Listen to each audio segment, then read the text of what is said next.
অনন্য রহস্যময় ও রোমাঞ্চকর গল্প। ক্লিকবেইট শুরু। গতকাল সন্ধ্যায় হঠাৎ লোডশেডিং হল। ছেলে তাড়াতাড়ি কয়েকটা মোমবাতি জ্বালিয়ে আনল। আমরা দুজনে বসার ঘরে বসলাম। মোমবাতির কোমল আলো পুরো ঘর একটা রোমান্টিক পরিবেশ পেয়ে গেল। আমি খেয়াল করলাম ছেলে একদৃষ্টে আমার দিকে তাকিয়ে আছে। আমি জিজ্ঞেস করলাম, কি দেখিস? সে বলল, মা, এই মোমবাতির আলো তোমাকে দেখাচ্ছে যেন একজন পরী। আমি হেসে বললাম, কি যে বলিস? কিন্তু সে গম্ভীর হয়ে আমার কাছে এসে বসল। মোমবাতির ঢেউখেলানো আলো তার মুখ দেখা যাচ্ছিল। সে বলল, মা, তুমি জানো না এই আলো তোমার সৌন্দর্যকে কতটা বাড়িয়ে তুলেছে? আমি লজ্জা পেয়ে মুখ নিচু করলাম। সে আমার চিবুক তুলে আমার চোখের দিকে তাকিয়ে বলল, মা, এই মোমবাতির মতোই তুমি আমার অন্ধকার জীবনে আলো এনেছ। কিন্তু এখন আমি চাই তুমি আমার স্ত্রী হয়ে সেই আলো আরও উজ্জ্বল করো। সতর্কতা বার্তা। এই গল্পটি সম্পূর্ণ শুনলে আপনাদের পানি অটোমেটিক বের হয়ে যাবে, সো যত দ্রুত সম্ভব হাতের কাছে টিস্যু নিয়ে বসে পড়ো। বিছানার চাদর যেন নষ্ট না হয় সেটা সম্পূর্ণ খেয়াল রাখার অনুরোধ জানিয়ে গল্পটি এখন শুরু করব। তার আগে সর্বশেষ অনুরোধ, দয়া করে এমন পানি বের করার গল্প নিয়মিত শুনতে আমাদের চ্যানেলটি সকলেই সাবস্ক্রাইব করুন। ধন্যবাদ। পরিচিতি। হ্যালো বন্ধুরা, আমার নাম রিনা আক্তার।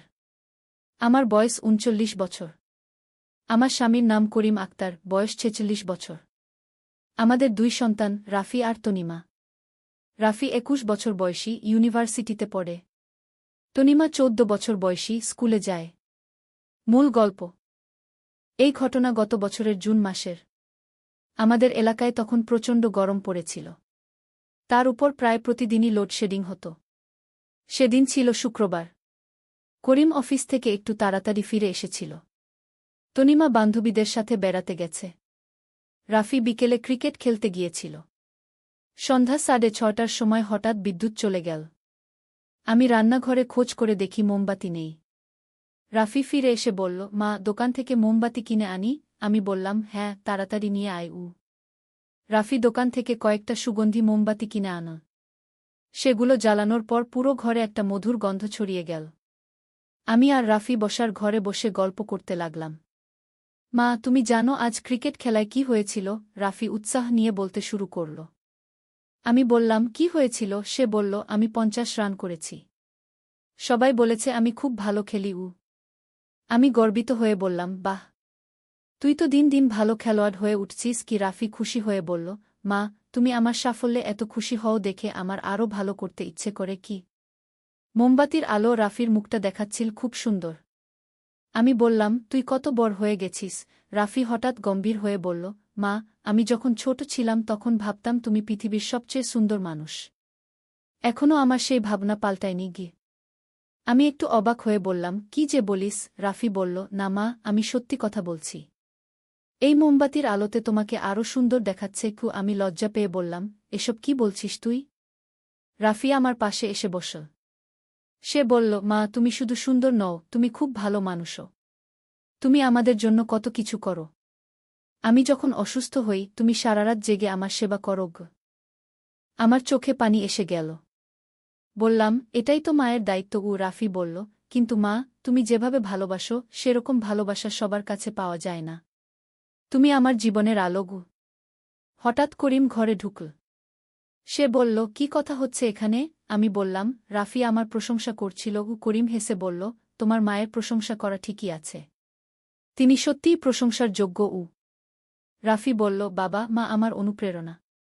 আমি যখন হতাশ হই মার কথা মনে করলেই সাহস পেয়ে যাই। করিম বলল, তোমার মা আমার জীবনেও এরকমই। আমি তাকে বিয়ে করার পর থেকে আমার জীবন পাল্টে গেছে। তখনই তনিমা ফিরে এল। সে ঘরে ঢুকে বলল, ওয়াও, এত সুন্দর পরিবেশ। আমরা সবাই হেসে উঠলাম। তনিমা বলল, আমিও এই মোমবাতির আলো বসতে চাই। আমরা সবাই একসাথে বসে গল্প করতে লাগলাম। রাফি বলল, মা, আমি একটা কথা বলবো। আমি বললাম, বল। সে বলল, আমি ভবিষ্যতে যাকে বিয়ে করব তার মধ্যে তোমার মতো গুণ খুঁজব। তনিমা বলল, আমিও মায়ের মতো হতে চাই। মা, তুমি আমাকে রান্না শেখাবে? আমি বললাম, অবশ্যই। তুমি যখন চাইবে। করিম বলল, আমরা সবাই খুব ভাগ্যবান যে তোমাকে পেয়েছি। রাফি আবার বলল, মা, আজ আমার মনে হচ্ছে আমি তোমাকে নতুন করে চিনলাম। এই মোমবাতির আলো তোমার ব্যক্তিত্বটা আরও উজ্জ্বল দেখাচ্ছে। আমি বললাম, তুই কবি হয়ে যাচ্ছিস নাকি? সবাই হেসে উঠল। তনিমা বলল, ভাইজা ঠিকই বলেছে। মা, তুমি সত্যিই খুব সুন্দর। কি করিম বলল, তোমাদের মায়ের সৌন্দর্য শুধু বাহিরে নয়, ভিতরেও। রাফি বলল, মা, আমি প্রতিদিন তোমার কাছ থেকে কিছু না কিছু শিখি। তুমি আমাদের পরিবারের কেন্দ্রবিন্দু। আমি আবেগাপ্লুত হয়ে বললাম, তোরা সবাই আমার জীবনের অর্থ। হঠাৎ বিদ্যুৎ এসে গেল। কিন্তু আমরা মোমবাতি নেভালাম না। করিম বলল, আজ রাতে এই মোমবাতির আলোতেই ডিনার করি। সবাই রাজি হয়ে গেল। সেই রাতে আমরা অনেক কথা বললাম। রাফি তার ভবিষ্যৎ পরিকল্পনা নিয়ে বলল। তনিমা তার স্কুলের গল্প করল। করিম অফিসের কথা বলল। আর আমি সবার কথা শুনে আনন্দিত হলাম। রাফি বলল, মা, আজকের এই রাতটা আমি কোনোদিন ভুলব না। কি তনিমা বলল, আমিও না। কি করিম বলল, আমাদের পারিবারিক বন্ধন আরও মজবুত হল। আমি বললাম, আমিও খুব খুশি। তোরা সবাই আমার কাছে থেকে আমার জীবন পূর্ণ করে দিয়েছিস। কি রাফি বলল, মা, তুমি আমাদের প্রেরণা। তোমার মতো একজন মা পাওয়া বড় ভাগ্যের বিষয়। এভাবে সেই রাত কেটে গেল। সেদিন থেকে আমাদের পরিবারে একটা নতুন ঐতিহ্য শুরু হল। প্রতি সপ্তাহে একদিন আমরা মোমবাতি জ্বালিয়ে একসাথে সময় কাটাতাম। এটা আমাদের পারিবারিক বন্ধনকে আরও দৃঢ় করে তুলল। রাফি এখন আরও বেশি সময় বাড়িতে কাটায়। সে বলে, মায়ের সাথে সময় কাটানোই সবচেয়ে ভালো লাগে। তনিমাও আমার আরও কাছে এসেছে। সে আমার কাছ থেকে বিভিন্ন কাজ শিখতে চায়।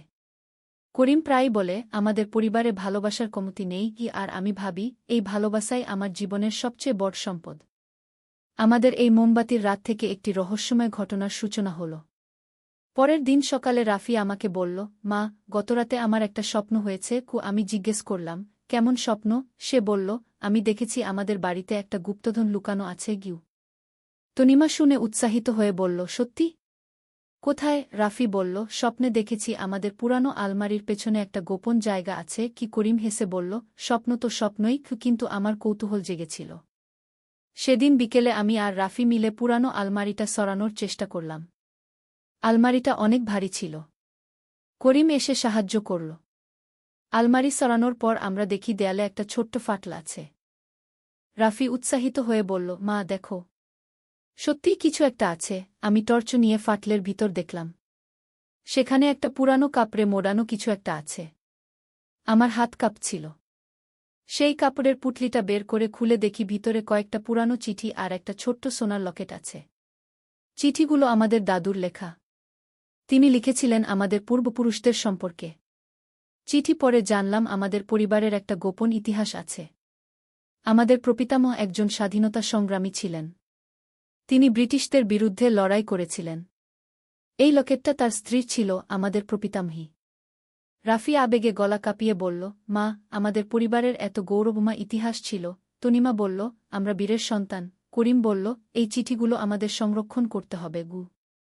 চিঠির মধ্যে আরও লেখা ছিল যে, আমাদের পূর্বপুরুষরা সবসময় পরিবারের ভালোবাসাকে সবচেয়ে বেশি গুরুত্ব দিতেন। তারা বিশ্বাস করতেন পারিবারিক বন্ধনই মানুষের সবচেয়ে বড় শক্তি।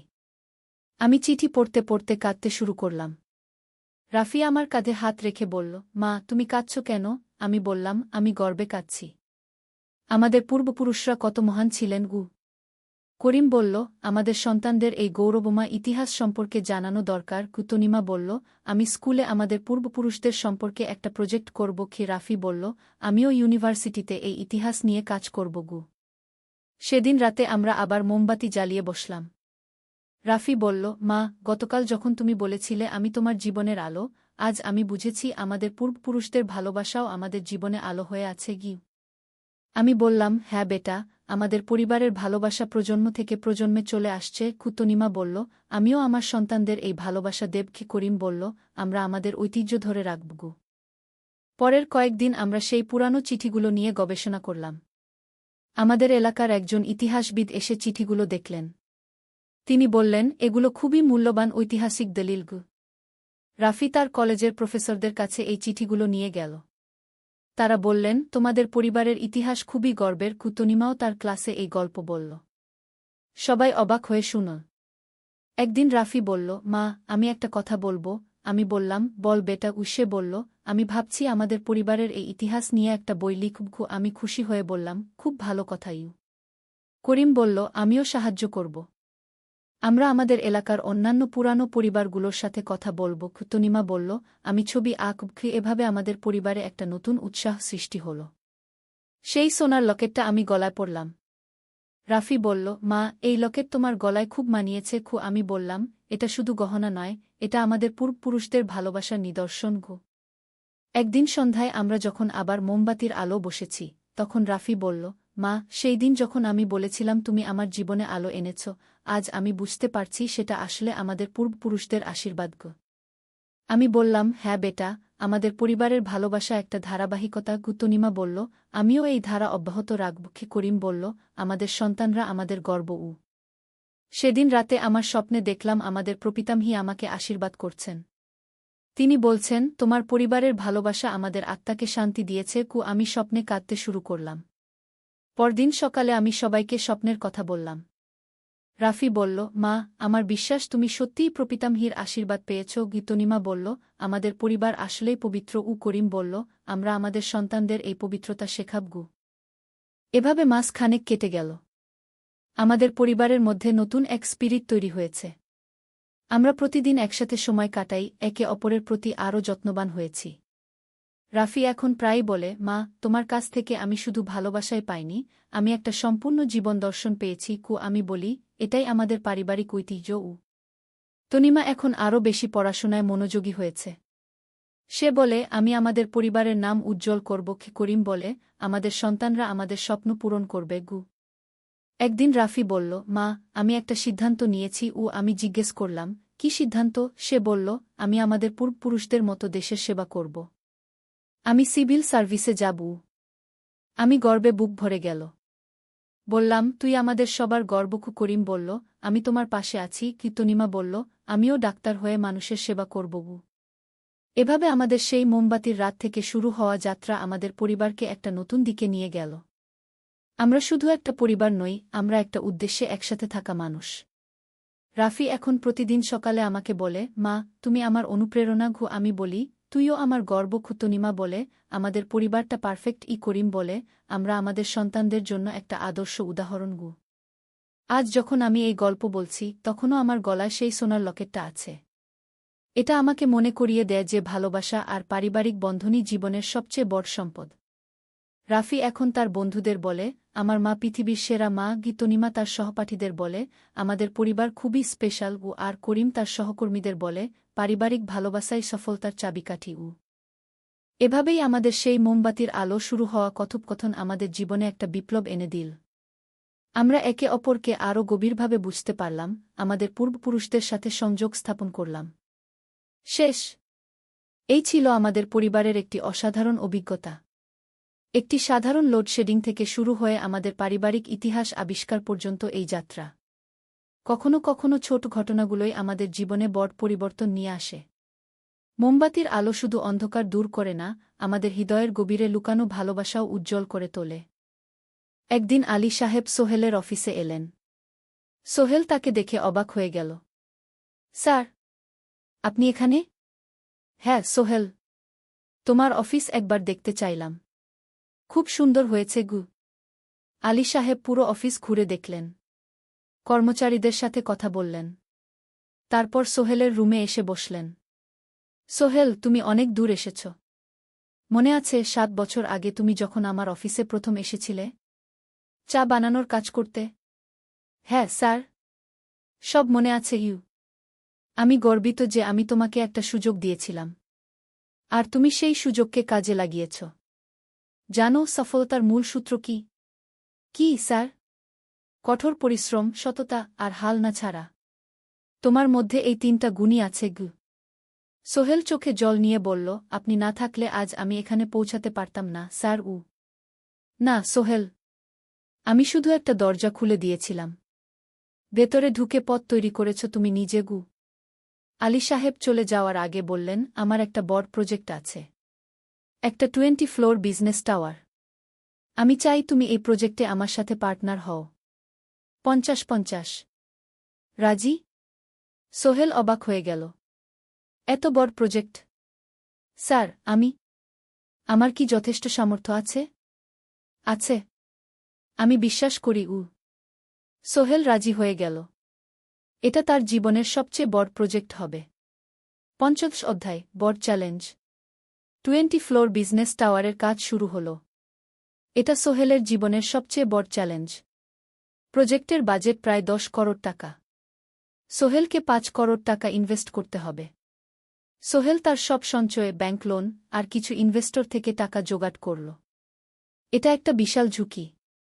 যদি প্রজেক্ট ব্যর্থ হয় সব শেষ। মিনা চিন্তিত ছিল। সোহেল, এত বড় ঝুঁকি নেওয়া ঠিক হবে? মিনা, জীবনে বড় কিছু করতে হলে ঝুঁকি নিতে হয়। আমি এই সুযোগ হাতছাড়া করতে চাই না গিয়ে। কিন্তু যদি কিছু ভুল হয়? ভুল হবে না। আমি আলী সাহেবের সাথে আছি। উনি আমাকে গাইড করবেন। প্রজেক্ট শুরু হল। প্রথম ৬ মাস সব ভালোই চলছিল। কাজ সময়মতো হচ্ছে, বাজেট ঠিক আছে। কিন্তু ৭ মাসের মাথায় একটা বড় সমস্যা দেখা দিল। একজন প্রধান ইনভেস্টর হঠাৎ তার টাকা ফেরত চাইলেন। তিনি অন্য একটা জরুরি কাজে টাকা লাগবে বলে জানালেন। ১ করোড় টাকা ফেরত দিতে হবে। সোহেল বিপদে পড়ে গেল।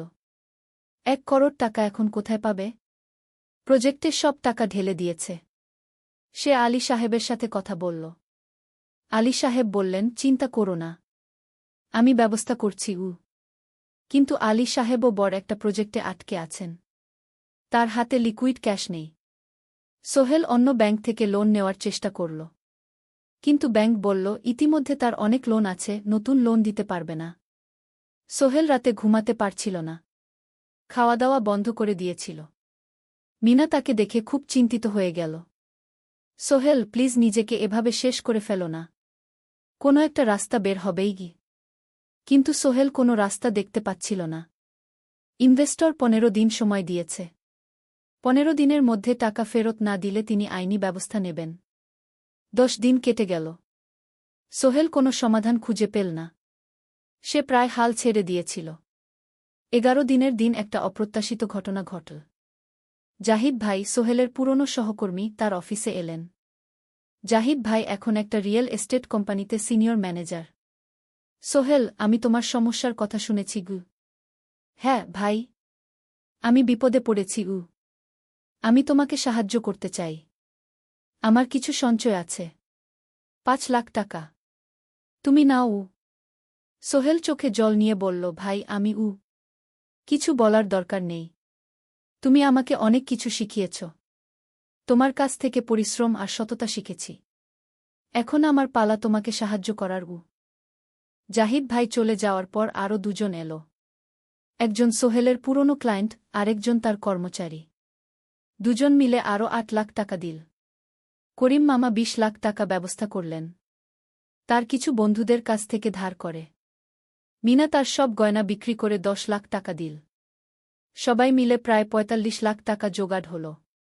বাকি ৬৫ লাখ টাকা সোহেল তার অফিসের সব অ্যাসেট বিক্রি করে আর একটা প্রাইভেট ফিন্যান্স কোম্পানি থেকে উচ্চ সুদে লোন নিয়ে ব্যবস্থা করল।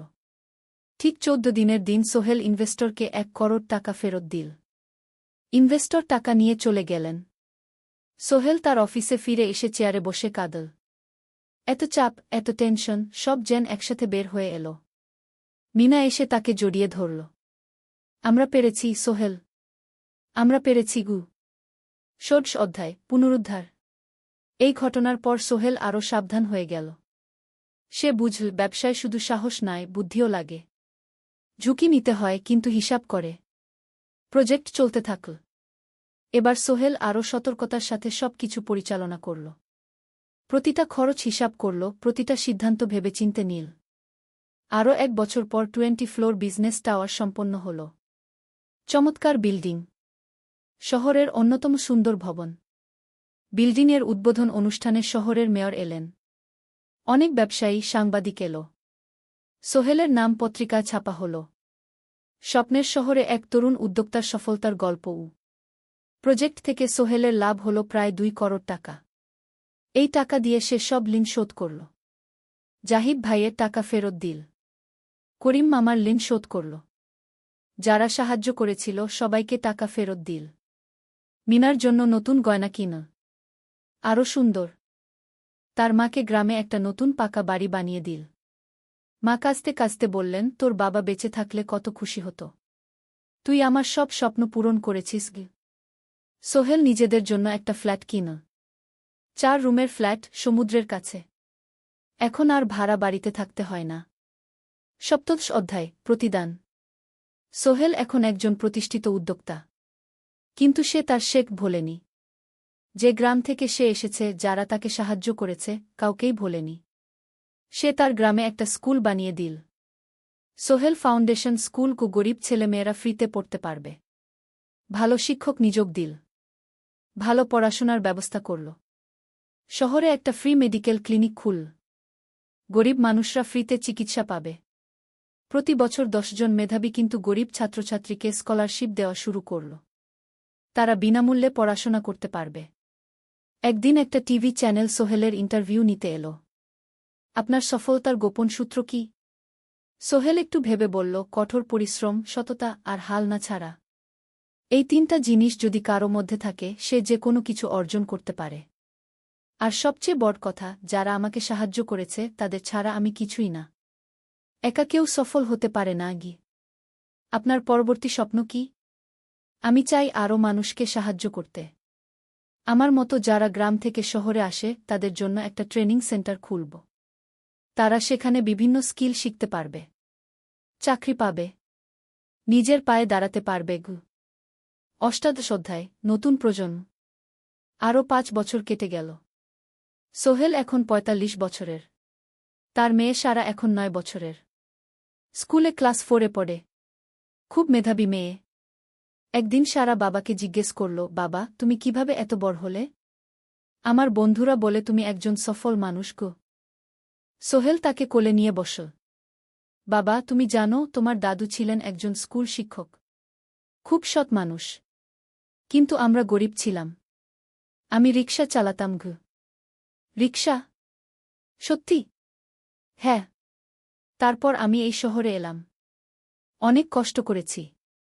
কিন্তু হাল ছাড়িনি। মানুষ আমাকে সাহায্য করেছে। আর আমি কঠোর পরিশ্রম করেছি। বাবা, আমিও কি তোমার মতো হতে পারব? অবশ্যই পারবে বাবা। তবে মনে রেখো, সফলতা মানে শুধু টাকা পয়সা না।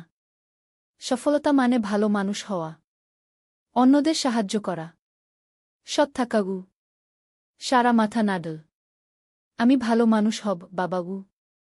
সোহেল তার মেয়েকে জড়িয়ে ধরল। মনে মনে ভাবল, তার জীবনের সব কষ্ট সার্থক হয়েছে। মিনা রান্নাঘর থেকে ডাকল, খাবার তৈরি।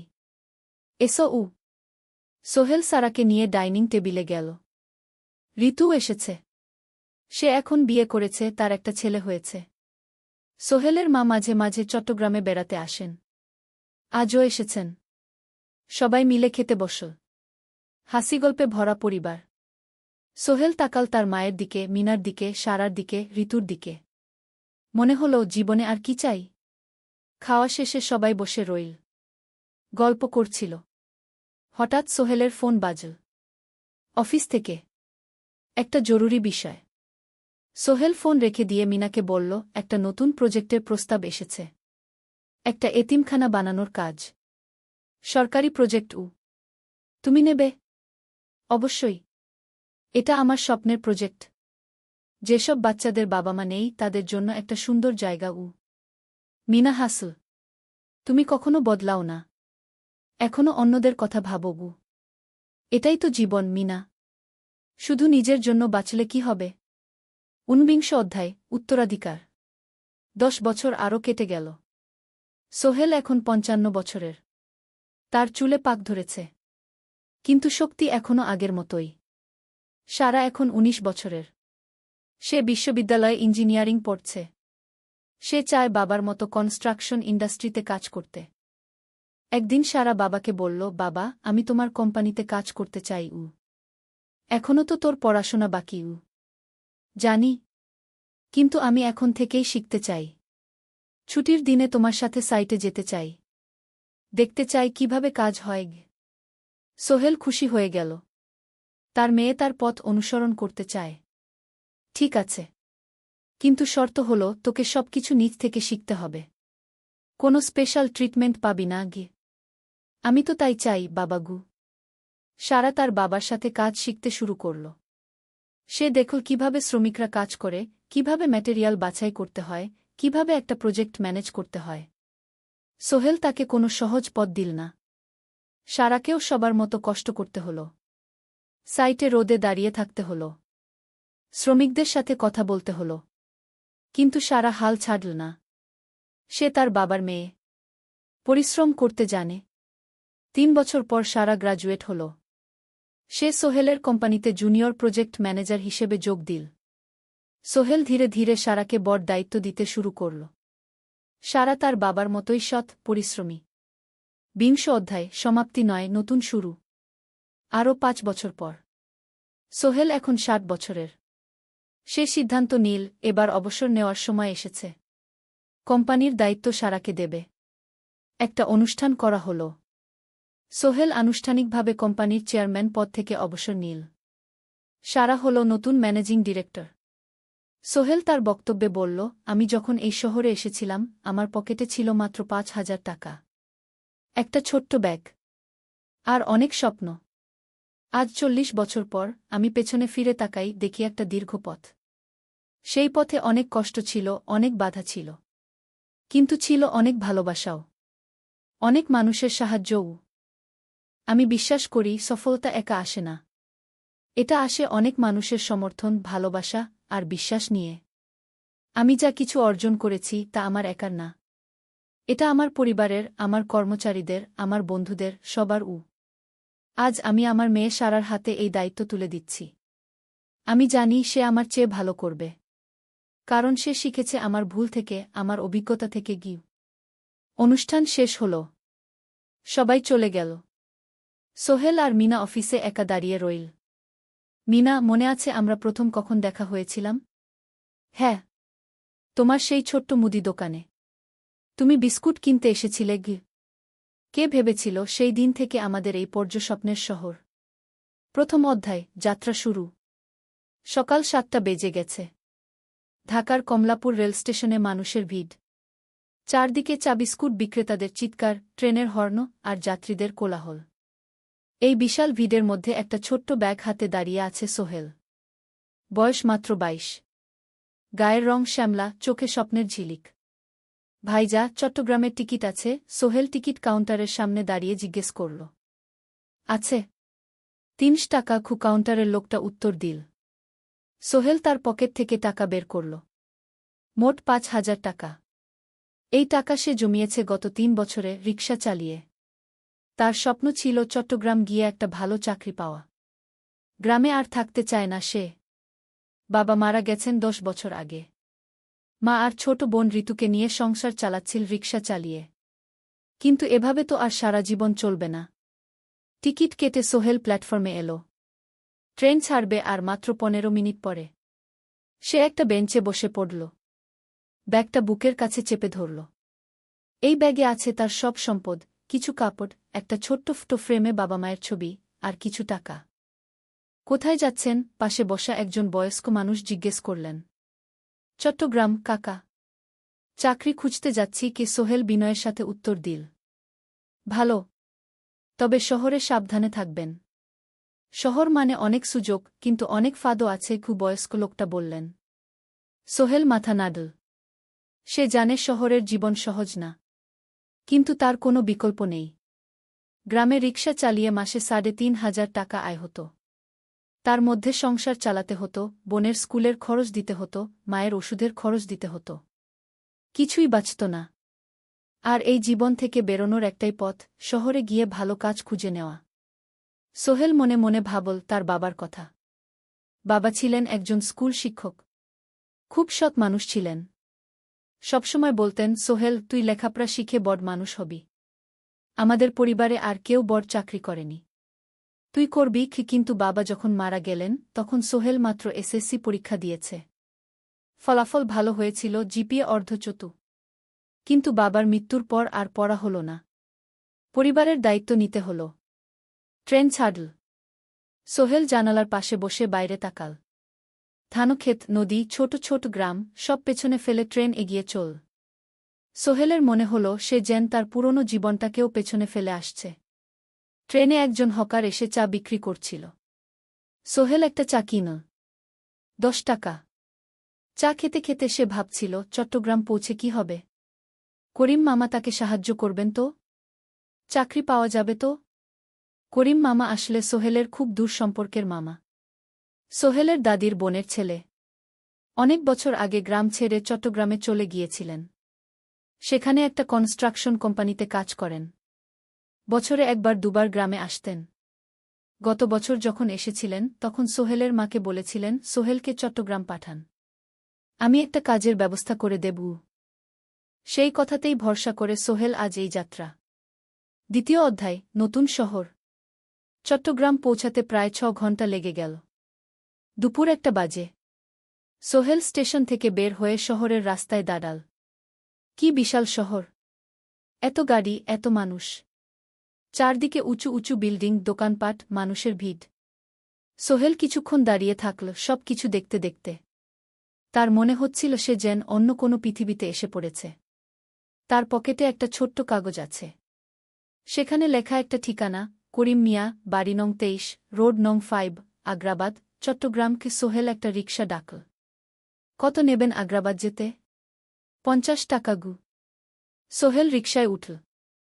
রাস্তার দুধারে দোকান, মার্কেট, অফিস, সব কিছু দেখতে দেখতে সে অবাক হয়ে গেল। এত বড় শহর, এত কিছু! গ্রামের সেই ছোট্ট বাজারের সাথে কোনো তুলনাই হয় না। প্রায় আধা ঘণ্টা পর রিকশা একটা পুরনো বাড়ির সামনে থামল। 3 তলা বাড়ি, কিন্তু রং উঠে গেছে। সিঁড়ি দিয়ে উঠে 3য় তলায় করিম মামার ফ্ল্যাটে নক করল। দরজা খুলল এক মধ্যবয়সী মহিলা। কে? আসসালামু আলাইকুম আপা। আমি সোহেল। নোয়াখালীর গ্রাম থেকে এসেছি। করিম মামা বাড়িতে আছেন? মহিলা তাকে মাথা থেকে পা পর্যন্ত দেখল। করিম তো অফিসে গেছে। তুমি কে? কোথা থেকে এসেছ? সোহেল সব খুলে বলল। মহিলা তাকে ভেতরে ঢুকতে দিল। বসো। করিম সন্ধ্যায় ফিরবে গু। ফ্ল্যাটটা ছোট। 2টো রুম, একটা ছোট্ট রান্নাঘর আর একটা বাথরুম। কিন্তু সোহেলের কাছে খুব সুন্দর লাগল। গ্রামের সেই টিনের ঘরের চেয়ে তো অনেক ভালো। মহিলা তার নাম জানাল সালমা। করিম মামার স্ত্রী। তাদের 2টো ছেলে, একজন ক্লাস 8-এ পড়ে, আরেকজন ক্লাস 5-এ। খেয়েছ? সালমা আপা জিজ্ঞেস করল। না আপা গু। অপেক্ষা করো। ভাত আছে, মাছ আছে। খাও। সোহেল প্রথমে রাজি হতে চাইল না। কিন্তু খুব খিদে পেয়েছিল। সকাল থেকে শুধু একটা চা আর বিস্কুট খেয়েছে। খাওয়া দাওয়ার পর সোহেল বসে রইল। সালমা আপা তাকে গল্প করতে লাগল। তোমার মা কেমন আছেন? তোমার বোন? ভালো আছে আপা। মার একটু গেটে বাত আছে। ওষুধ খাচ্ছেন। বোন স্কুলে পড়ে কু। তুমি কি করতে চাও এখানে? চাকরি খুঁজছি আপা। যে কোনো কাজ করব। বাসায় মা আর বোনকে টাকা পাঠাতে হবে।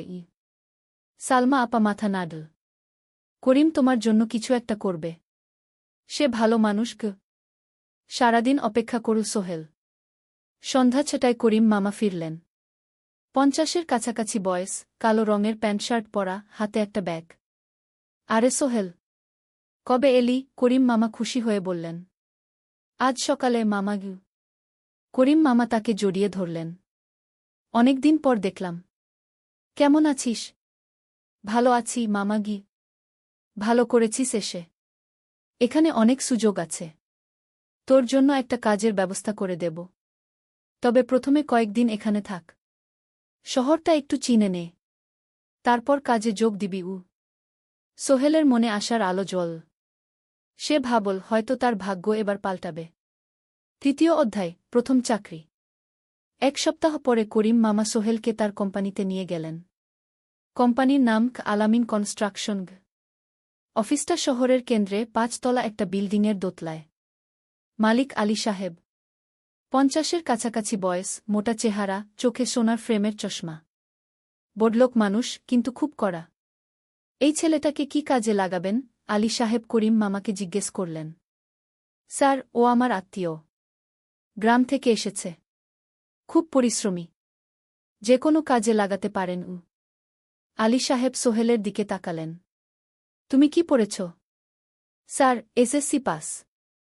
জিপিএ অর্ধচতু। হুম। ভালো। কম্পিউটার চালাতে পারো? না স্যার, পারি না। কিন্তু শিখতে চাই। আলী সাহেব একটু ভাবলেন।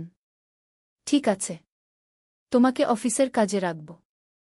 ফাইল গুছানো, চা বানানো, কাগজপত্র নিয়ে যাওয়া, না এসব। মাসে 5,000 টাকা। রাজি আছো? জি স্যার। সোহেল খুশি হয়ে গেল। 5,000 টাকা? রিকশা চালিয়ে 3,500 পেত। এখানে 5,000। কাজ শুরু হলো পরদিন থেকে। সকাল 8টায় অফিসে যেতে হয়, ফিরতে হয় সন্ধ্যা 7টায়। প্রথম দিন সোহেল ঘুম থেকে উঠল ভোর 5টায়। তৈরি হয়ে 7:30টায় অফিসের উদ্দেশ্যে বের হল। করিম মামার বাড়ি থেকে অফিস প্রায় 5 কিলোমিটার। বাসে যেতে হয়। অফিসে পৌঁছে সোহেল দেখল সেই প্রথম আলী সাহেব এখনও আসেননি। অফিস খোলা ছিল না। 8-10 মিনিট পর একজন লোক এসে অফিস খুল। তুমি নতুন? জি। আমি সোহেল। আমি জাহিদ, অ্যাসিস্ট্যান্ট ম্যানেজার। এসো। জাহিদ ভাই সোহেলকে সব কিছু দেখাল। অফিসে মোট 6 জন কর্মচারী। 2 জন ইঞ্জিনিয়ার, একজন অ্যাকাউন্ট্যান্ট, একজন অ্যাসিস্ট্যান্ট ম্যানেজার, জাহিদ ভাই, একজন রিসেপশনিস্ট, আর এখন সোহেল। সোহেলের কাজ শুরু হলো চা বানানো দিয়ে। তারপর অফিস পরিষ্কার করা, ফাইল গুছানো, কাগজপত্র এক জায়গা থেকে আরেক জায়গায় নিয়ে যাওয়া। কাজ কঠিন না, কিন্তু সারাদিন দৌড়ঝাঁপ করতে হয়। দুপুরে খাবারের জন্য আধা ঘন্টা বিরতি। সোহেল একটা ছোট হোটেলে গিয়ে ভাতরাল তরকারি খেল। 50 টাকা। সন্ধ্যায় অফিস বন্ধ হল। সোহেল ক্লান্ত হয়ে বাসায় ফিরল। কেমন লাগল প্রথম দিন? করিম মামা জিজ্ঞেস করলেন। ভালো মামা। অনেক কিছু শিখলাম। প্রথম মাসের শেষে সোহেল বেতন পেল 5,000 টাকা। সে 3,000 টাকা মাকে পাঠাল। মা ফোনে কাঁদতে লাগলেন। আল্লাহ তোকে ভালো রাখুক সোহেল। সোহেলের চোখেও জল এল। তার মনে হল সে একটা বড় কাজ করতে পেরেছে। চতুর্থ অধ্যায়, শহরের জীবন। 3 মাস কেটে গেল। সোহেল এখন শহরের সাথে মিশে গেছে। প্রতিদিন অফিসে যাও আসার পথে সে দেখে হাজারো মানুষের জীবন। কেউ সফল, কেউ ব্যর্থ, কিন্তু সবাই চলছে নিজের পথে। সোহেল অফিসের কাজের পাশাপাশি কম্পিউটার শেখার চেষ্টা করছে। অফিসে একটা কম্পিউটার আছে। যখন কেউ ব্যবহার করে না, তখন সোহেল একটু একটু শিখার চেষ্টা করে। জাহিদ ভাই তাকে সাহায্য করেন। সোহেল, তুমি যদি কম্পিউটার ভালোভাবে শিখতে পারো, তাহলে তোমার ভবিষ্যৎ উজ্জ্বল। জাহিদ ভাই একদিন বললেন। কিভাবে শিখব ভাই? ট্রেনিং সেন্টারে যাও। সন্ধ্যায় ক্লাস আছে। মাসে 2,000 টাকা লাগবে। সোহেল ভাবল, 2,000 টাকা অনেক, কিন্তু এটা বিনিয়োগ, ভবিষ্যতের জন্য। সে একটা ট্রেনিং সেন্টারে ভর্তি হল। সপ্তাহে 3 দিন, সন্ধ্যা 7:30 থেকে রাত 9টা পর্যন্ত ক্লাস। কম্পিউটারের basic, MS Word, Excel, PowerPoint, internet ব্যবহার। একদিন অফিস থেকে ফেরার সময় সোহেল একটা দোকানে চা খেতে গেল। দোকানের পাশেই একটা ছোট্ট মুদি দোকান। সেখানে একটা মেয়ে বসে আছে। বয়স হবে 20-এর কাছাকাছি।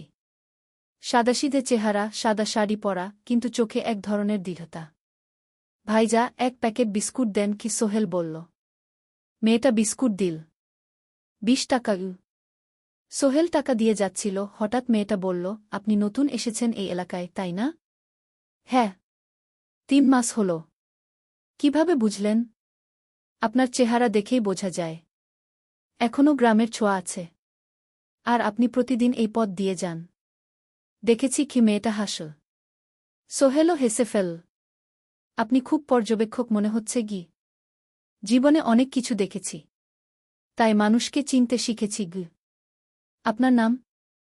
মিনা। এই দোকান আমার বাবার। উনি অসুস্থ, তাই আমি দেখছি। সেদিন থেকে সোহেল প্রায়ই সেই দোকানে যেতে শুরু করল। মিনার সাথে গল্প করত। ধীরে ধীরে তাদের মধ্যে একটা বন্ধুত্ব তৈরি হল। মিনাও তার জীবনের গল্প বলল। মিনার মা মারা গেছেন যখন সে মাত্র 7 বছরের।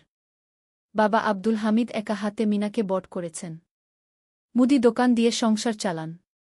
মিনা কলেজে পড়ে, অনার্স 2nd ইয়ার। সকালে কলেজে যায়, দুপুরে ফিরে এসে দোকান সামলায়। বাবার হার্টের সমস্যা আছে, তাই ভারী কাজ করতে পারেন না। তোমার স্বপ্ন কি? একদিন সোহেল জিজ্ঞেস করল। গ্র্যাজুয়েশন শেষ করে একটা ভালো চাকরি করব। তারপর বাবাকে ভালো চিকিৎসা করাব। তুমি? আমিও চাকরি করে পরিবারকে ভালোভাবে দেখভাল করতে চাই। মা আর বোনকে নিয়ে শহরে আনব একদিন গু।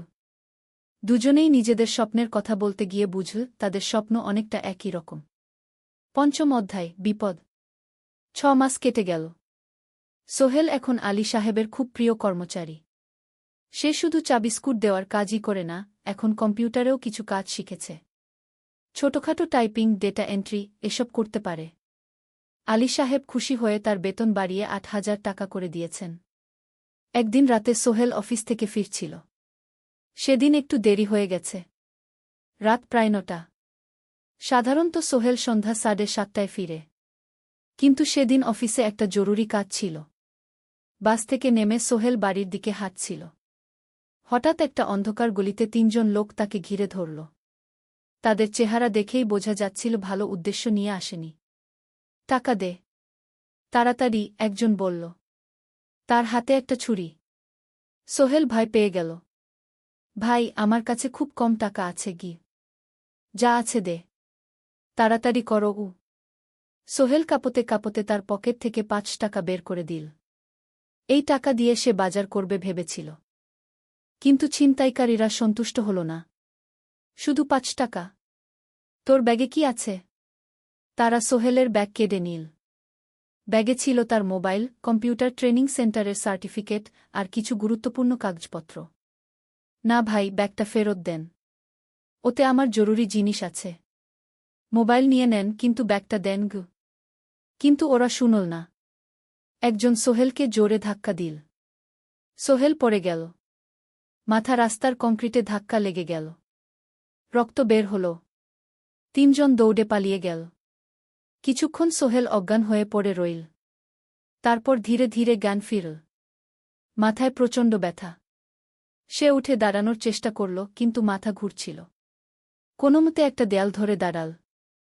একজন পথচারী তাকে দেখে থামল। কি হয়েছে ভাই? ছিনতাই হয়েছে গি? এসো, আমি তোমাকে হাসপাতালে নিয়ে যাই। কিন্তু সোহেল রাজি হল না। না, ঠিক আছি, বাড়ি যেতে পারব। সে কোনোমতে করিম মামার বাড়িতে পৌঁছাল। দরজা খুলেই সালমা আপা চিৎকার করে উঠলেন। ও আল্লাহ! কি হয়েছে? করিম মামা দৌড়ে এলেন। সোহেলকে ভেতরে নিয়ে গেলেন। তার মাথায় জল ঢেলে রক্ত পরিষ্কার করলেন। ক্ষতটা বেশ গভীর।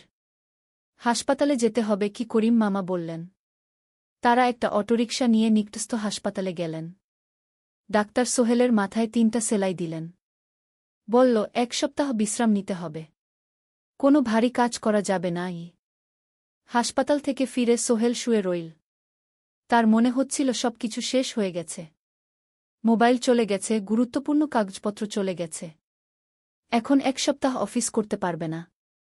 পরদিন সকালে করিম মামা আলী সাহেবকে ফোন করে সব জানালেন। আলী সাহেব বললেন, ঠিক আছে, সোহেল ভালো হয়ে এলে আসবে, চিন্তার কিছু নেই গি। মিনা যখন এই খবর শুনল, সে সন্ধ্যায় সোহেলকে দেখতে এলো করিম মামার বাড়িতে। সাথে এনেছিল কিছু ফল। কি হয়েছিল? মিনা চিন্তিত গলায় জিজ্ঞেস করল। সোহেল সব বলল। মিনা রেগে গেল। এই শহরে এখন অনেক অপরাধ বেড়ে গেছে। পুলিশ কিছু করে না। তুমি পুলিশে রিপোর্ট করেছ? না। লাভ নেই। তবুও করা উচিত। তোমার মোবাইলটা হয়তো খুঁজে পাওয়া যাবে গি। করিম মামা সোহেলকে নিয়ে পুলিশ স্টেশনে গেলেন। জেনারেল ডায়েরি করলেন। কিন্তু পুলিশ খুব একটা আশা দিল না। দেখি কিছু করা যায় কিনা গু। সোহেল বুঝল মোবাইল আর ফিরবে না। সেই 1 সপ্তাহ সোহেলের জীবনের সবচেয়ে কঠিন সময় ছিল। সে শুধু শারীরিকভাবেই ক্ষতিগ্রস্ত হয়নি, মানসিকভাবেও ভেঙে পড়েছিল। প্রতিরাতে দুঃস্বপ্ন দেখত। সেই 3 জন ছিনতাইকারীর মুখ ভুলতে পারছিল না। মিনা প্রায় প্রতিদিন আসত। তাকে সাহস দিত। তুমি হাল ছেড়ো না সোহেল। জীবনে এরকম খারাপ সময় আসে। কিন্তু এটা কাটিয়ে ওঠাই হলো আসল বীরত্ব। সোহেলের মা গ্রাম থেকে ফোন করতেন। করিম মামার মোবাইল থেকে। তুই ভালো আছিস তো? সোহেল মাকে সব সত্যি বলেনি। শুধু বলেছে, হ্যাঁ মা, ভালো আছি। একটু জ্বর হয়েছিল। এখন ভালো। এক সপ্তাহ পর সোহেল আবার অফিসে গেল। আলী সাহেব তাকে দেখে খুশি হলেন। কেমন আছো? ভালো আছি স্যার। ঠিক আছে। তবে প্রথম কয়েকদিন হালকা কাজ করবে। সোহেল আবার কাজে মন দিল। কিন্তু একটা জিনিস তাকে খুব কষ্ট দিচ্ছিল, তার মোবাইল নেই। মায়ের সাথে কথা বলতে পারছে না নিয়মিত। করিম মামার মোবাইল চাইতে সংকোচ লাগে। একদিন জাহিদ ভাই তাকে ডাকলেন। সোহেল, আমার একটা পুরনো মোবাইল আছে। তুমি ব্যবহার করো? না ভাই, আমি নাও। আমার কাজে লাগছে না। তুমি রাখো। সোহেল কৃতজ্ঞতায় প্রায় কেঁদে ফেল। ধন্যবাদ ভাই। মোবাইল পেয়ে সোহেল প্রথমেই মাকে ফোন করল। মা খুব খুশি হলেন। এতদিন ফোন করিসনি কেন? মা, মোবাইলটা নষ্ট হয়ে গিয়েছিল। নতুন নিয়েছি। মায়ের গলায় স্বস্তি ফুটে উঠল। ষষ্ঠ অধ্যায়, নতুন সুযোগ। আরও 3 মাস কেটে গেল। সোহেল পুরোপুরি সুস্থ হয়ে গেছে। তার জীবন আবার স্বাভাবিক হয়ে এসেছে। সে এখন কম্পিউটার ট্রেনিং শেষ করেছে। সার্টিফিকেট পেয়েছে। কিন্তু একটা ঘটনা তার জীবনে বড় পরিবর্তন নিয়ে এলো। একদিন সকালে আলী সাহেব তাকে ডাকলেন। সোহেল, বসো। সোহেল বসল। মনে একটু ভয় লাগছিল। আলী সাহেব কি তাকে বকবেন? সোহেল, তুমি তো এখন কম্পিউটার চালাতে পারো? জি স্যার, একটু একটু শিখেছি। ভালো। আমি তোমার কাজ দেখছি। তুমি খুব পরিশ্রমী আর সৎ। আমাদের কোম্পানিতে এরকম মানুষের দরকার। সোহেল কিছু বুঝতে পারছিল না। আমি তোমাকে একটা সুযোগ দিতে চাই। আমাদের কোম্পানি একটা ট্রেনিং প্রোগ্রাম চালু করছে নতুন কর্মচারীদের জন্য। 6 মাসের কোর্স। কম্পিউটার অ্যাকাউন্টিং, ভবন নির্মাণের হিসাব নিকাশ, প্রজেক্ট ম্যানেজমেন্ট সব শিখবে। কোম্পানি সব খরচ দেবে। ট্রেনিংয়ের সময় তোমার বেতনও চলবে। রাজি আছো? সোহেল বিশ্বাস করতে পারছিল না। স্যার, সত্যি? আমাকে এত বড় সুযোগ দিচ্ছেন? হ্যাঁ। তুমি ভালো ছেলে, পরিশ্রমী। আমি তোমাকে এগিয়ে দিতে চাই। ভবিষ্যতে তুমি এই কোম্পানির একজন গুরুত্বপূর্ণ কর্মচারী হবে। সোহেল কৃতজ্ঞতায় প্রায় কেঁদে ফেল। ধন্যবাদ স্যার। আমি কঠোর পরিশ্রম করব। আমি জানি। সেদিন সন্ধ্যায় সোহেল মিনার দোকানে গেল। মিনাকে খবরটা দিল। মিনা খুব খুশি হল। তার চোখে জল এসে গেল। তুমি পারবে সোহেল। আমি জানি। সোহেল তার মা আর বোনকেও ফোন করে খবরটা দিল। মা কাঁদতে লাগলেন। তোর বাবা বেঁচে থাকলে কত খুশি হতো।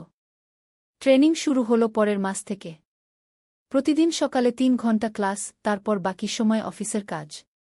ক্লাসে 5 জন নতুন কর্মচারী। সবাই তরুণ, উৎসাহী। শিক্ষক ছিলেন একজন অভিজ্ঞ ইঞ্জিনিয়ার।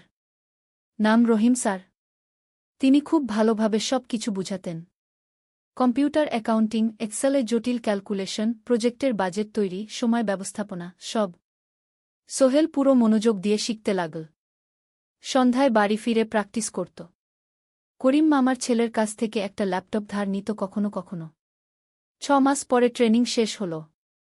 সবাই সার্টিফিকেট পেল। আলী সাহেব একটা অনুষ্ঠান করলেন। সোহেল সেরা পারফর্মার হিসেবে একটা বিশেষ পুরস্কার পেল, 5,000 টাকা বোনাস। আলী সাহেব ঘোষণা করলেন, সোহেল, আজ থেকে তুমি আমাদের জুনিয়র অ্যাকাউন্ট অ্যাসিস্ট্যান্ট। তোমার বেতন 15,000 টাকা। সোহেল অবাক হয়ে গেল। 8,000 থেকে 15,000, প্রায় দ্বিগুণ। সেদিন রাতে সোহেল ঘুমাতেই পারল না। খুশিতে, উত্তেজনায় তার চোখে ঘুম নেই। সে ভাবল তার জীবন কিভাবে বদলে যাচ্ছে। 2 বছর আগে যে রিকশা চালাত, আজ সে একটা নামকরা কোম্পানির অ্যাকাউন্ট অ্যাসিস্ট্যান্ট। 7ম অধ্যায়, প্রেম ও প্রস্তাব। 1.5 বছর হয়ে গেল সোহেলের চট্টগ্রাম আসার।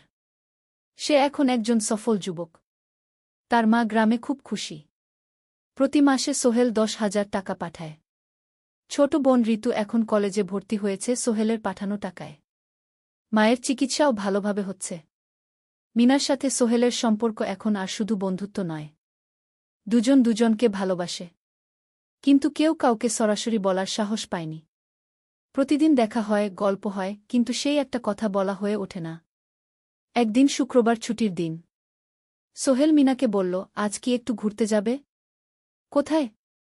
পতেঙ্গা বিচ। তুমি কি কখনো গেছ? না। কিন্তু আমার দোকান গ। শুক্রবার। তোমার বাবা সামলাবে গ। মিনা রাজি হয়ে গেল। দুপুরে দুজনে বাস নিয়ে পতেঙ্গা গেল। সমুদ্র দেখে মিনা অবাক হয়ে গেল। কি সুন্দর! দুজনে বালিতে বসল। ঢেউয়ের শব্দ শুনতে শুনতে গল্প করছিল। হঠাৎ সোহেল বলল, মিনা, তোমার সাথে কিছু বলার ছিল। বলো। সোহেল একটা লম্বা শ্বাস নিল। তুমি জানো, আমি তোমাকে ভালোবাসি। মিনা হাসল। তার চোখ ভিজে গেল। জানি। আমিও তোমাকে ভালোবাসি, সোহেল। সোহেল অবাক হয়ে গেল। সত্যি?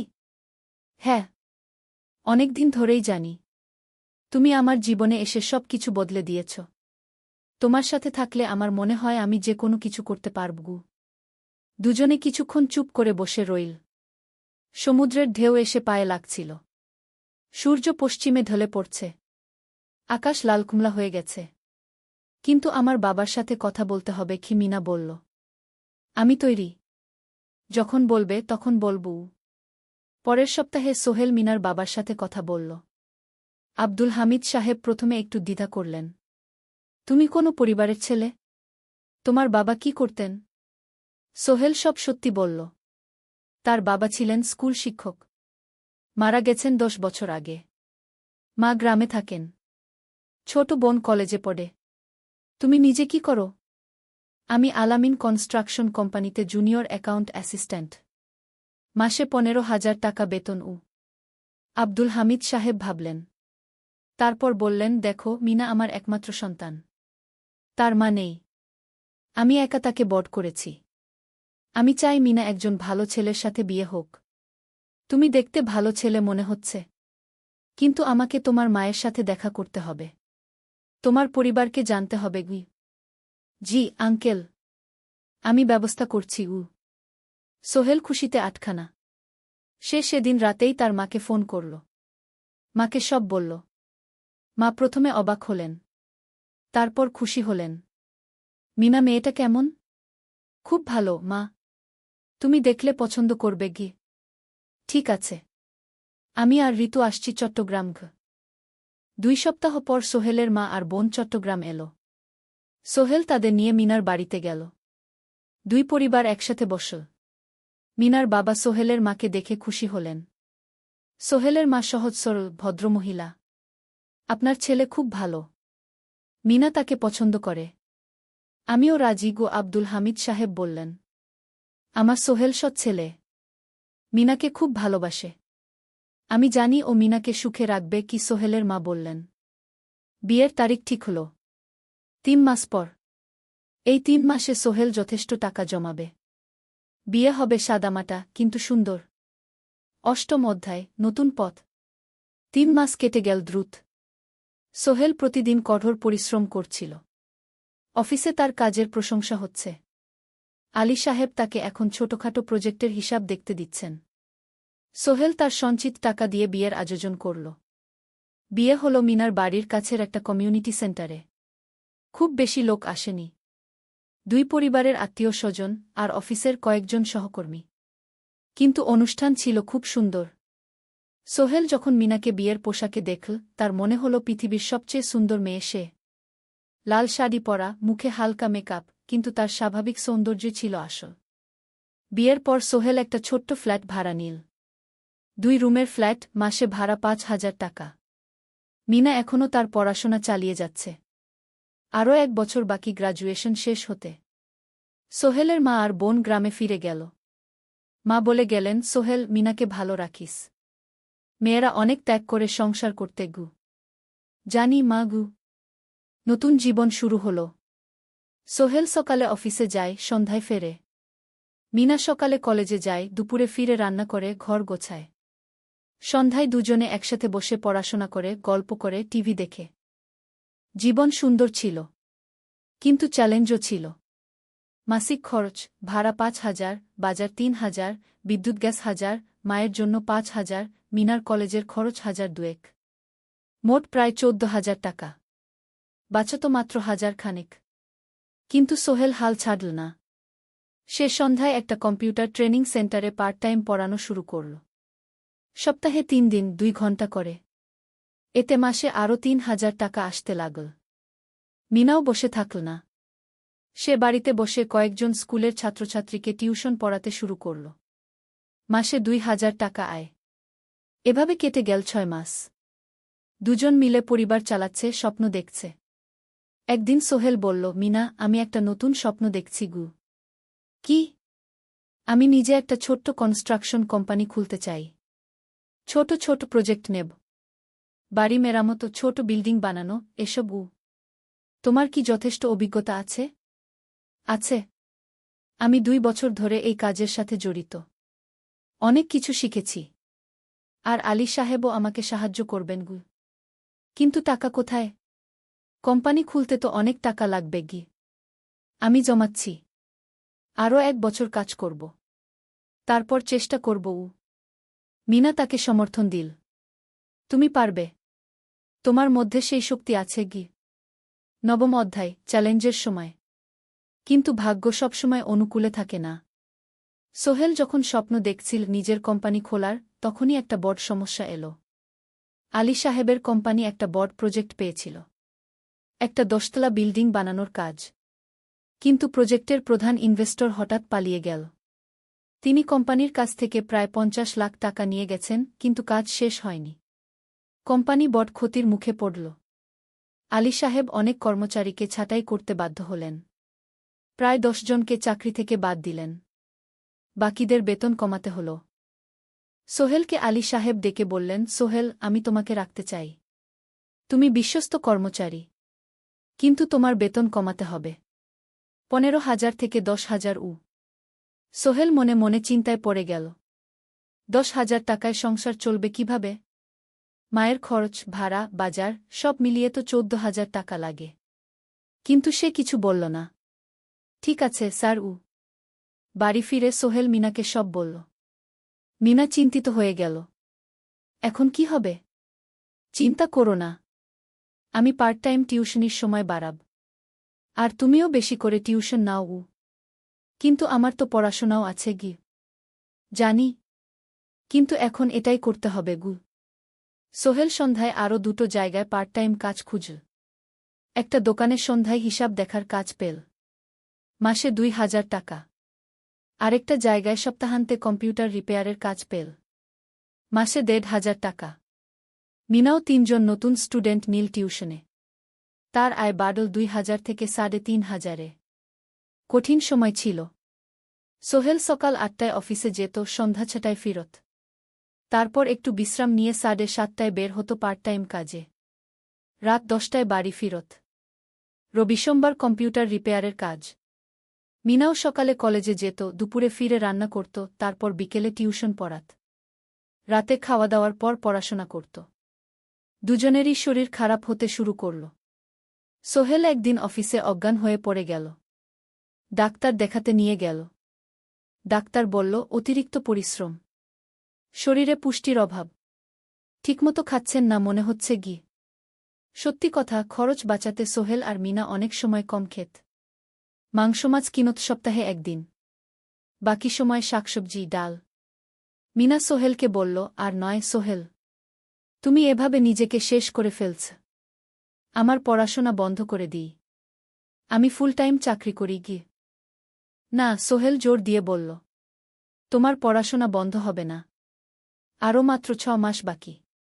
তুমি গ্রাজুয়েট হবেই গি। কিন্তু তুমি। আমি ঠিক হয়ে যাব। চিন্তা করো না গে। কিন্তু পরিস্থিতি আরও খারাপ হল যখন সোহেলের মায়ের অসুখ হল।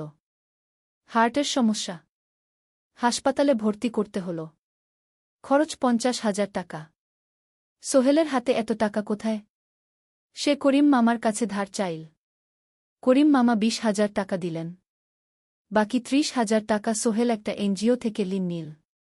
সুদের হার মাসে 2%। মায়ের চিকিৎসা হল। তিনি সুস্থ হয়ে গেলেন। কিন্তু সোহেল এখন ঋণের বোঝায় পড়ে গেল। প্রতি মাসে 3,000 টাকা করে কিস্তি দিতে হবে। সেই রাতে সোহেল আর মিনা বিছানায় শুয়ে কথা বলছিল। সোহেল বলল, মিনা, আমি মনে হয় ভুল করেছি। শহরে এসে বিয়ে করে তোমাকে কষ্টে ফেলেছি গু। মিনা তার হাত ধরল। না সোহেল, তুমি ভুল করনি। জীবনে এরকম খারাপ সময় আসে, কিন্তু এটা কাটিয়ে ওঠাই হলো আসল শক্তি। আমরা একসাথে আছি, একসাথে থাকব, সব কিছু ঠিক হয়ে যাবে। মিনার কথায় সোহেল একটু সাহস পেল। হ্যাঁ, হাল ছাড়া যাবে না। 10ম অধ্যায়, আলোর দিকে। 3 মাস পরে পরিস্থিতি একটু ভালো হতে শুরু করল।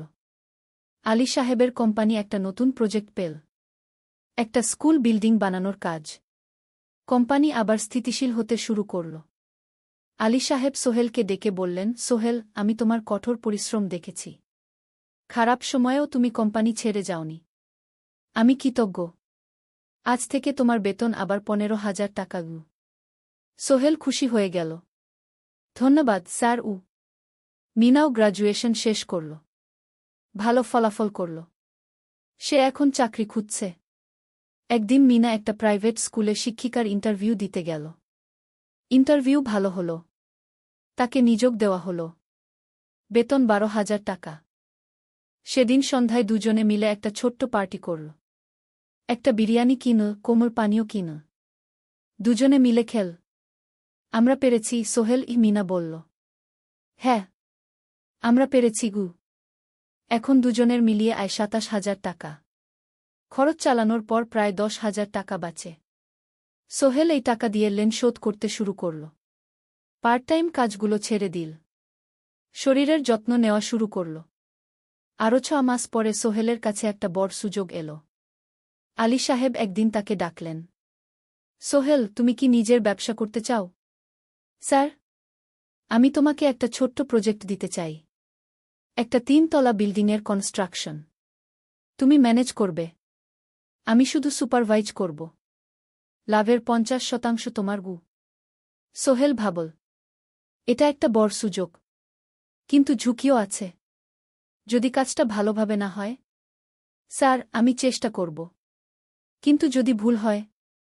ভুল হবে না।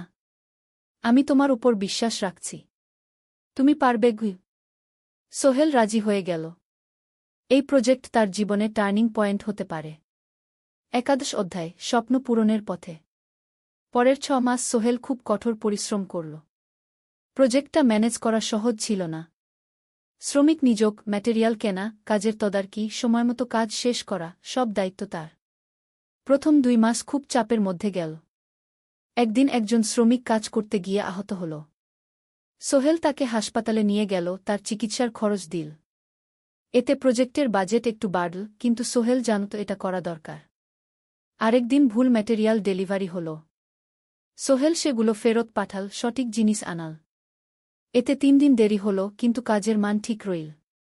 মিনা তাকে সবসময় সাপোর্ট করছিল। সে এখন চাকরিতে স্থিতিশীল। স্কুলের বাচ্চারা তাকে পছন্দ করে। প্রিন্সিপাল তার কাজে খুশি। প্রজেক্ট শেষ হল 6 মাসে। সময়মতো, বাজেটের মধ্যে। বিল্ডিংয়ের মালিক খুব খুশি হলেন। তিনি আলী সাহেবকে ধন্যবাদ দিলেন। আলী সাহেব বললেন, ধন্যবাদ আমাকে না, এই ছেলেকে দিন। সোহেল পুরো প্রজেক্ট ম্যানেজ করেছে গু। প্রজেক্ট থেকে মোট লাভ হল 3 লাখ টাকা। সোহেল পেল 1.5 লাখ টাকা। তার জীবনে এত টাকা এই প্রথম। সে করিম মামার ঋণ শোধ করল। এনজিওর বাকি ঋণ শোধ করল। তারপর তার মাকে 50,000 টাকা পাঠাল।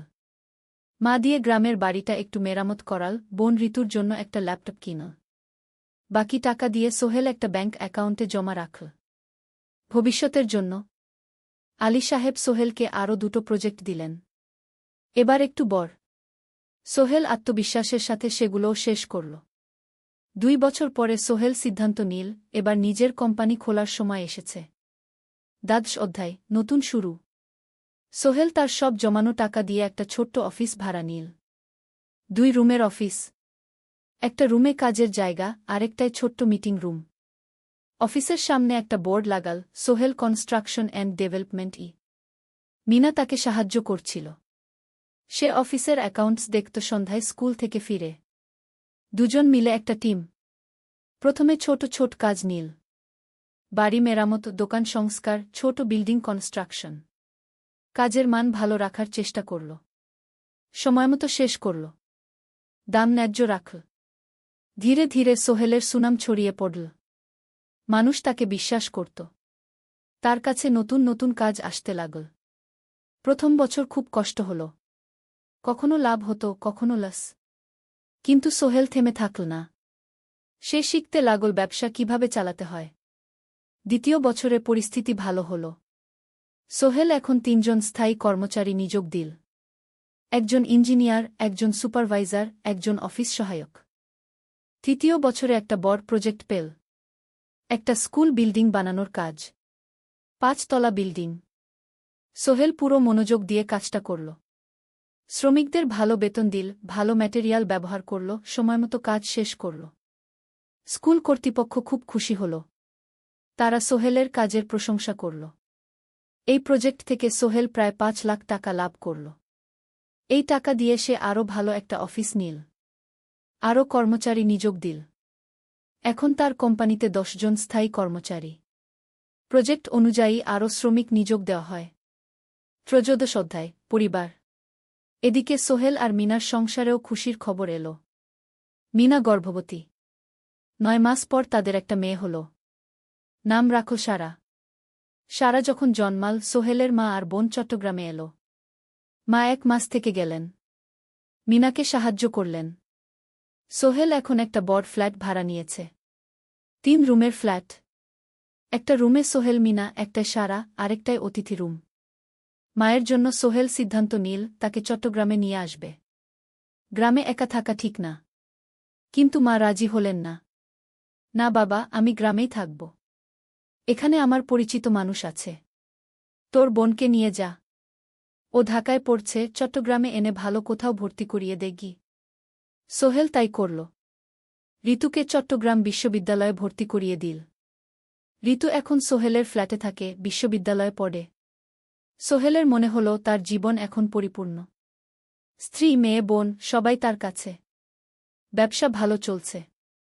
মা গ্রামে সুখে আছেন। চতুর্দশ অধ্যায়, সফলতার শিখরে। ৫ বছর কেটে গেল। সোহেল এখন একজন সফল উদ্যোক্তা। তার কোম্পানি কি সোহেল কনস্ট্রাকশন অ্যান্ড ডেভেলপমেন্ট এখন চট্টগ্রামে বেশ পরিচিত। প্রায় ৩০ জন কর্মচারী তার অধীনে কাজ করে। সোহেল এখন শুধু ছোট প্রজেক্ট করে না, বড় বড় প্রজেক্টও করে। একটা ৮ তলা বিজনেস কমপ্লেক্স বানানোর কাজ পেয়েছে। একটা হাসপাতাল বিল্ডিং বানাচ্ছে। মিনা এখনও স্কুলে পড়ায়। সে এখন ভাইস প্রিন্সিপাল। সাথে সোহেলের কোম্পানির অ্যাকাউন্টস ম্যানেজার। ২ জন মিলে ব্যবসা চালা। সারা এখন ৪ বছরের। স্কুলে ভর্তি হয়েছে। খুব চালাক মেয়ে। ঋতু বিশ্ববিদ্যালয় থেকে গ্রাজুয়েট হয়ে একটা ব্যাংকে চাকরি পেয়েছে। একদিন আলী সাহেব